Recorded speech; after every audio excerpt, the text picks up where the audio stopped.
podcast from the Lutheran Church Missouri Synod's Office of National Mission. This is God's Mission Here.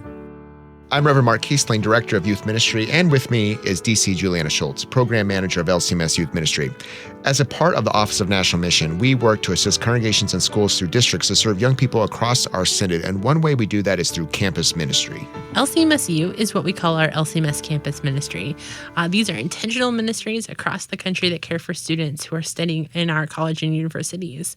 Through LCMS U, we're able to provide resources and supports for students who are going through lots of transitions and who might risk becoming disconnected from the church. So our LCMS U chapter leaders help provide that connection, that programming, the pushback into God's word and worship that keep young people active in our church body during those years. College is a time for major transition. If you've been through that, you know what that means. Even if a young person is staying close to home, their friends and support systems change. They have a new level of independence where they are choosing how to eat and when to sleep and how to manage their time.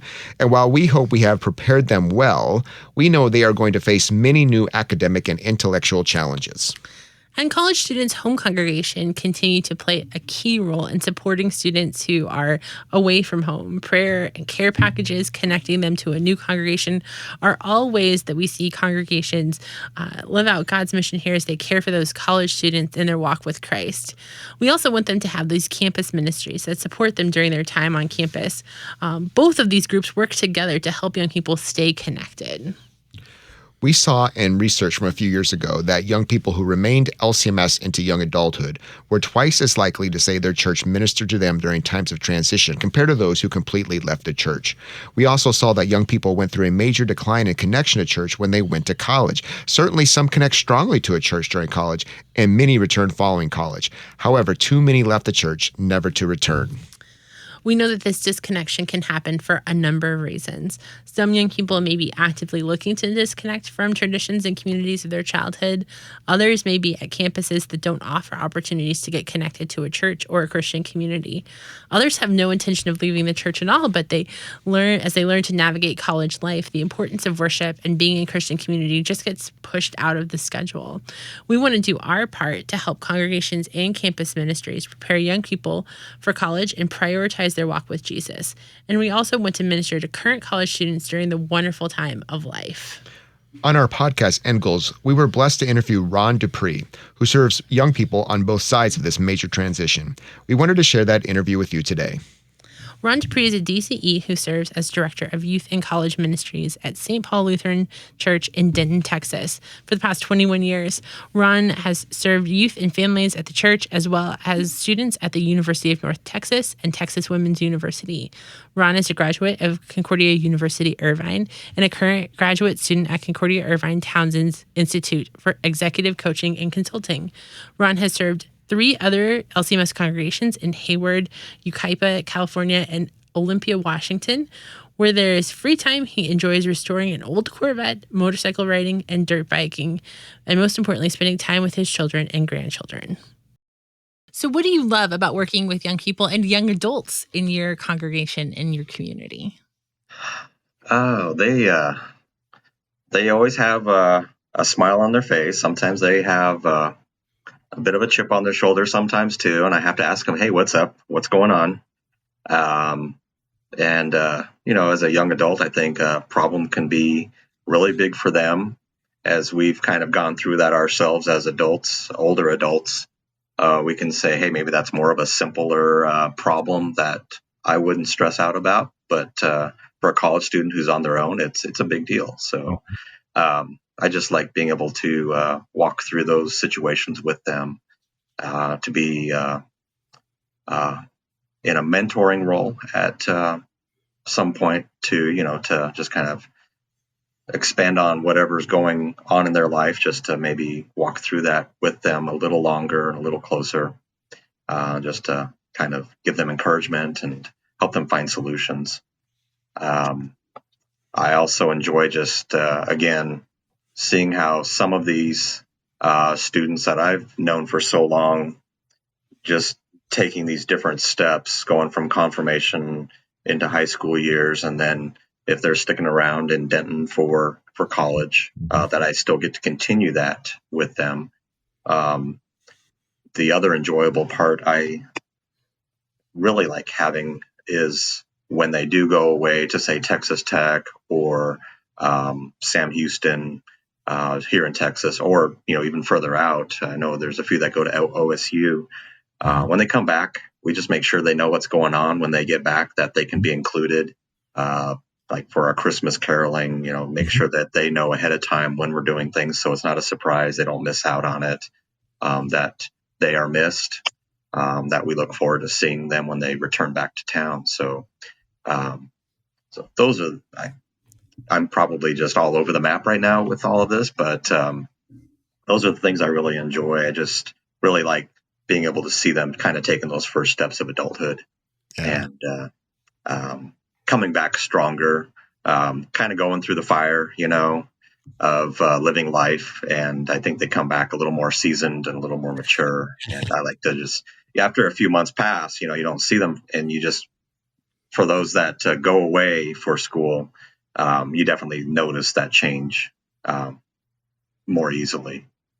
Yeah, that's great. Well, you get to work with college students, like in those different parts of their life as they're making that transition and having those exciting opportunities to grow as young people and build in their independence. But we also certainly see, too, that college can be a stressful time for students. They're moving away from home, perhaps, and they're definitely, for sure, making new friends. They're finding a new support system. They're trying to survive studies and introduce to these new worldviews and intellectual knowledge as well. From your work with them, what would you say are maybe the biggest challenges college students face today? Has this maybe changed in recent years? And how do these issues affect their spiritual lives and relationship with the church? So when we've got like the summer months, like right after school ends in May, we start to get people visiting our church and just kind of wanting to see what Denton is like. They may have a student orientation at one of the campuses. And that's usually when I'll see the parents. They walk in the doors with their student, their child, and they have high hopes that their child's going to be attending every single Sunday and participating in every single activity. And I can see the look on some of the students' faces where like, oh, mom and dad are making me do this, well, sure. Yeah, your parents are making you do this, but we want to encourage you to make your faith your own, and we want to help you with that. I've seen students, I've listened to them when they've been on campus in their classrooms, and they're bombarded with just this secularist ideal of things. And when students are sharing their faith or their worldview in the classroom, not only do they have students basically attacking them, for their faith or their worldview, but even the professor at times has chimed in and basically said there's no room for that kind of message to be shared in the classroom. It has nothing to do with what we're studying. So that's something that becomes very discouraging. They're like, why am I here? Why am I at this college? How do I deal with these challenges? I'm just trying to learn, but I also want to integrate what my life is into what I'm studying. And I've got a professor or fellow students that won't accept that. So that's a tough thing. I think we really need to help our students, middle school and high school, understand what worldviews are out there versus what a Christian worldview is. Another one is just the whole gender dysphoria thing that's going on right now. I mean, that has really shaken a lot of people, households. Mm-hmm. What is it that us as a congregation or as a whole church body denomination, how do we really just help people to understand who they are in God's image, and that God did not create us to be a mistake, but, that we are who we are in his eyes. Those are kind of the big ones right now. Other than the idea of the cost of things, finding a job, finding a house. I remember Pastor Donsbach. He was our senior pastor, our sole pastor from the 50s into about the 90s. And so he was taking youth ministry and college ministry, but he really embraced the college ministry part of it. And way back then, the parents dropped the kids off. They didn't have any mode of transportation to travel back home on the weekends. Yeah. If they had a 3-day weekend or just the way their classes lined up, they were still stuck here in Denton. And so it was a better place for the church to accommodate and to offer more to them, just to make them feel at home. Now we've got students that have their own cars, or they have many other activities that just fill their time. It's one of the challenges I see is either they're not present on the weekends to do activities, or their midweek is so busy with band or sports or just the demands of some of the courses they take that it's difficult to get them all in one place at one time. Yeah. Well, certainly we know there are intellectual challenges, there are challenges to their worldview, practical challenges that are around that. What are some key learnings that parents and congregations can provide for high school students as they prepare for that transition? And then maybe what are some tangible ways that they can walk alongside students as they make that transition? So, we're beginning confirmation class tomorrow night. So I'm going to put that confirmation hat on and say that parents need to be the primary faith leader and teacher in their home. I think that's just the most important thing, that the parents embrace what they expect their 6th, 7th, or 8th grader to be doing at this life stage, and not just drop them off at the door. Parent, DCE, or the pastor of the DCE are going to teach them everything they know for the rest of their life in 3 years or 2 years, whichever the program. But that parents are fully engaged in their confirmation years, but also just regular Bible study, devotion time at home, creating those habits that need to be formed. Because if they don't have that in place, it's not going to be found in the college years. So the other thing, too, is to really prioritize faith life. My children's message that was going along with Matthew 16, what are you going to forfeit, to follow Christ, to take up your cross? This was part of our lectionary on Sunday.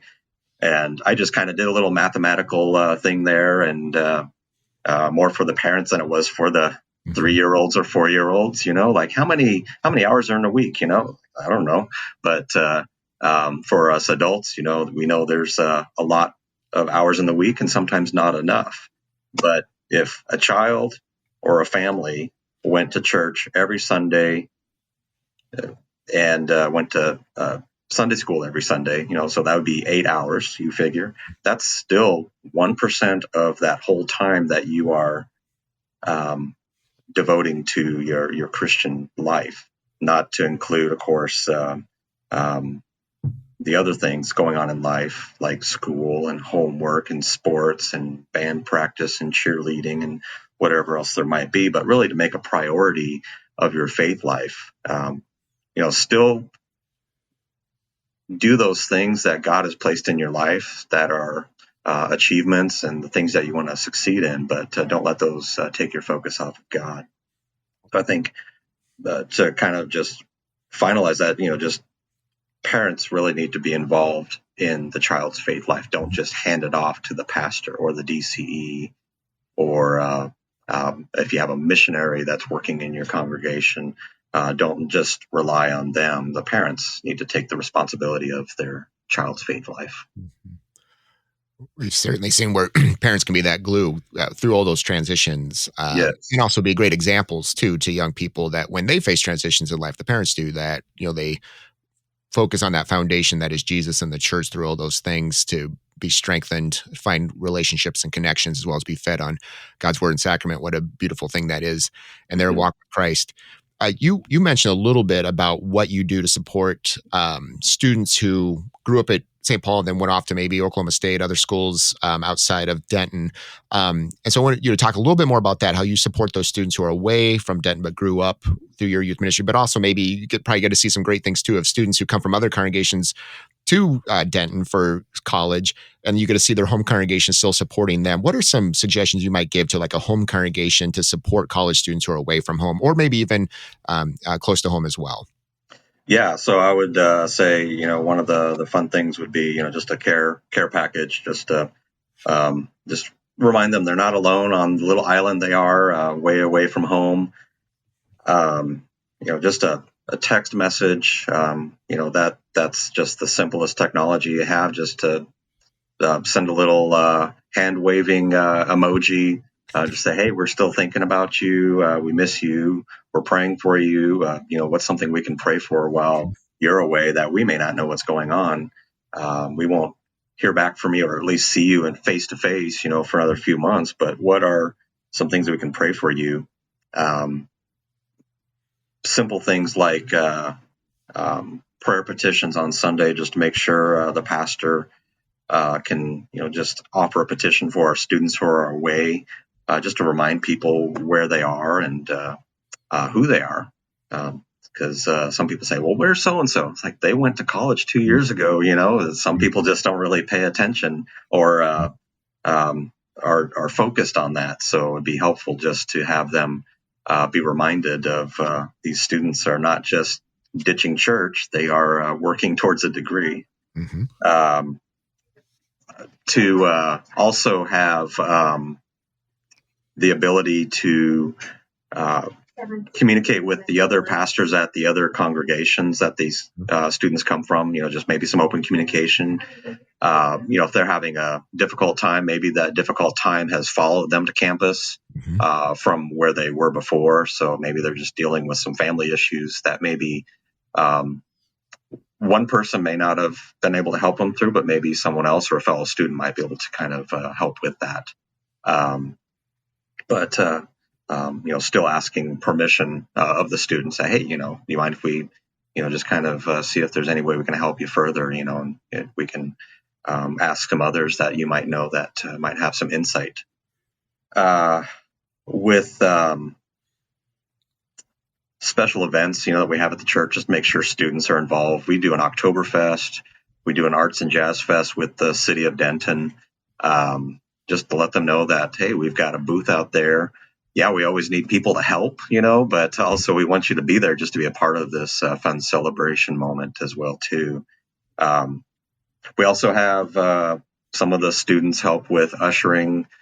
Many of our students are part of the music school at UNT, so they are incorporated into our worship services, playing trumpet, oboe, singing in the choir, doing handbells, those kinds of things, which is probably from their culture of when they grew up in their own home congregation. They may miss that, or they want to feel that connection, so they can at least feel connected at their college church home. As we look at this generation of students, I think we see more of them who are opting to go to maybe a community college or a college that's closer to home because there is less expense attached to that oftentimes.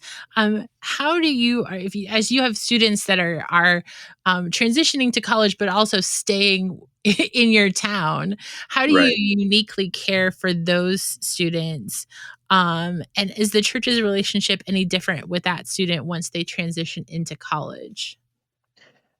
Yeah, that's kind of a loaded question because, there will be, just some of our members who will be like, oh, yeah, they're in high school. They can't do this or that. I was like, they're in college now. There's just, again, there's sometimes that disconnect or that need for a gentle reminder that kids do grow up and they become adults and they're ready to serve the church in a different way. I would say that for those that do stay around, and that would be my own children, my 2 boys and 2 girls, they all attended local colleges, UNT, TWU, also our junior college, North Texas Central College, down in Corinth. So it's a little bit further away, but a lot of our students will commute down there and at least get their general ed courses out of the way before they transfer to UNT or TWU. So yeah, really, I kind of work with 3 different campuses, or at least students of 3 campuses. So I tend to place them in positions of maybe as an advisor to other students that have come in, just to kind of say, hey, this is kind of what we do. This is what this congregation does. These are the places around town that are fun. These are the places around town, just don't visit. Also, with some of the students that are in town, when we need to have like representation with our student organization, those are the ones I turn to, just because we have to have the student IDs for the students who are enrolled to be able to work with like our student unions to be able to get them to establish or keep established student union present or a student organization presence on campus. So that would be the main thing, just because they're around, they're not going anywhere, but we don't exclude students who are here for 4 years from being in any kind of leadership role. We just know that we have a starting point, at least. We can start with those students who are there. The other portion of that was to help them take more leadership responsibilities, not just within our LCMS U or Lutheran Student Fellowship organization, but also within the congregation, to serve on our leadership teams, or if you want to call them boards, our action teams. That way, these boards or teams that have generally just had kind of an older viewpoint actually have someone who's been around the church, grown up in the congregation, and can have some sort of continuity, but also maybe some new ideas too that maybe some of these leadership teams have not heard before. Sometimes that gets filtered out when you ask someone, hey, what's your opinion on this? And that kind of gets filtered out or filtered down by the time it gets to council. So if you actually have that person's opinion sitting on that board, I think it goes a lot further, has more value. Another thing too would be not just in the congregation, but I like to have our college students involved in local ministries, or at least connecting with local things. One of my students who attended TWU was very connected with like City of Denton, so he would help our organization get involved in Keep Denton Beautiful, basically a cleanup day that was whole citywide, and we got involved in that. And so just exposure to our name, our organization, and our congregation as well too. So those are some of the things just within the congregation, outside the congregation, and of course on their campus as well too, just so that not just the LCMS U name is known, or Lutheran Student Fellowship, but also St. Paul of Denton is known in the community. What I love too, for those students that maybe are staying close to college, are also going to start careers close to Denton, that keeps that ongoing relationship with St. Paul's and with the Christian community, so that they can continue to be this thing as they transition in life. They know where that relational connection has, where they can be fed spiritually. It's such an awesome thing to connect with them in different phases of their life as well. Yeah. So you've been able to talk about a lot of examples of what you do in campus ministry for students in Denton. Just want to talk in general, if there's anything else that you would lift up that are some important components of what you do in campus ministry for college students. And then also maybe for some of our people who are listening who are in a situation where they can maybe start some campus ministry, maybe where would you suggest they start? You had a real practical thing about having a student rep that might be the gateway by which they can get listed as a person who can be providing a student activity or something like that. But what are some other things you might give as an example of where someone might start? Sometimes it's just simply listening to the students. If you have a group of students that are just graduated, they're staying around town, I don't even exclude students who are, I should say, not students, but they're recent high school graduates. They're still working, they're still wanting to be connected to a group. So I think my model is, we'll still have a student organization, but we still have students that work in town, and then we have non-students who still work in town, but they're still connected with the congregation. And I didn't want to have a separate group saying, hey, these are the people who are going to school and these are the people who aren't. So I wanted them to be blended together. So if anyone is wanting to start a college ministry, I would say also to include those who are not attending college at the time. They're still working. They're still trying to figure out what their path is, where they want to invest all this money of education for a future career. So with both of those students and non-students in the same group, it is an encourager for those who are not yet in college to at least start getting the process of enrolling, encourage them to really start thinking what their career path might be. And that comes from other students. They all talk to each other differently than they would talk to us. They talk to their peers. Also, check out, as you would probably suggest, to get a charter or a chapter started with LCMS U, just so other students can find you. That would be the big thing as well. If it's a town gown ministry, or if it's sponsored by a district, like a LCMS district, to have a really big campus ministry, start talking with your Texas district representatives as well too, to see how maybe they can help fund you, or at least get you some sort of support to get that ministry going. What final words of encouragement would you give to parents, church workers, or lay people who are considering ways to support college students or students in their community looking for a church home? Let's see here. I would say, that it's worth it. That's what's kept me here for at least 2 decades. I tried and started a campus ministry because it was the same kind of thing. It was a couple of students, just a few, that just got out of high school, and they're like, what do we do now? I'm like, well, let's figure it out together. Let's see what we want to do. We start off with some fun activities. We say we want to have a midweek Bible study, or maybe a group that meets on Sunday during Bible class time, just to meet and get to know each other, stay connected. I think that's got to be the main thing, is just for everyone to stay connected to each other and to Christ, so that we can be encouragers to each other and help us grow in God's Word.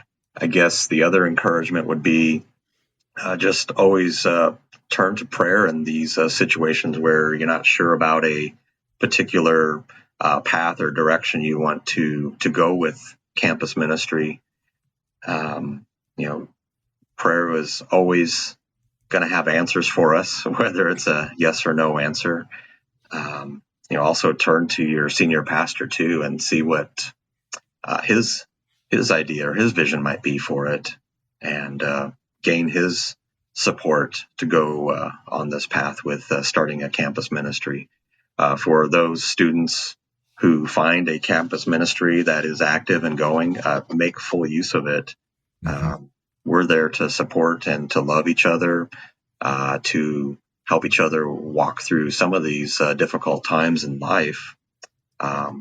Starts at a very young age. You're talking 18 or 19. Even some kids are still 17 and they're already entering the college years, and can be a scary time, especially when you're talking about financial things, survival things like food, and how do I get another job to support this endeavor that I'm on? I'm already throwing loads of money at the university, and now I just need something to at least survive on. So lots of scary things and scary moments in the college years, but they're also very valuable years too, where you just make lifelong friends, potential of meeting a spouse.